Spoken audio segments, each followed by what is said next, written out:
24টা ঘন্টা হাঁটতে চলতে উঠতে বসতে কাজ করতেছো, তাও জবান দিয়ে আল্লাহর জিকির করতে থাকো।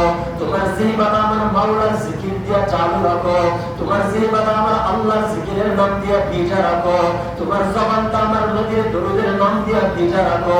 হাঁটতেছো, আল্লাহকে দেখো। এই জবান দিয়া কতবার তুমি আর্জেন্টিনার খেলোয়াড়ের নাম নিলাও, কতবার তুমি ব্রাজিলের খেলোয়াড়ের নাম নিলা। এই জবান দিয়া কতবার তোমার নেতার নাম নিলা, এই জবান দিয়া কতবার তোমার নেত্রীর নাম নিলা।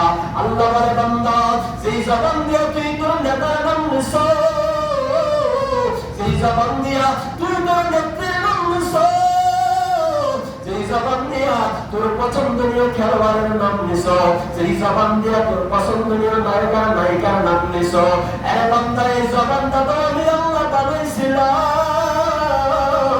এই জবান দিয়া যদি সারা দিনের মধ্যে একবার আমি আল্লাহকে আল্লাহ বলে ডাকতে, আমি তোর নিয়ামতের হিসাব নিতাম না। কিন্তু বান্দা রে, সারাদিন খেলোয়াড়ের নাম নিলি, সারাদিন নেতার নাম নিলি, নেত্রীর নাম নিলি, নায়কের নাম নিলি, নায়িকার নাম নিলি, কিন্তু একটা বারো আমি আল্লাহকে আল্লাহ বলে ডাকলি না। আছে না? এখন মুসলমান আমাদের সমাজে আছে না? নাই? অভাব নাই।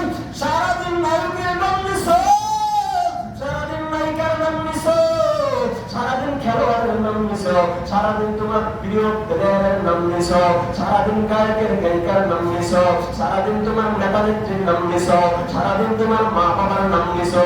ও দোস্ত রে, একটু পানিশের সাথে মাথা ডালাবে, চিন্তা করিও যে আল্লাহর বড় জবান দিয়ে মাকে ডাকলাম, নেতাকে ডাকলাম, নেত্রীকে ডাকলাম, নায়ক নায়িকাকে ডাকলাম, সে আল্লাহর দেওয়া জবান দিয়া এই জবানের সৃষ্টি করতাম মালিককে একবার ডাকলাম কিনা?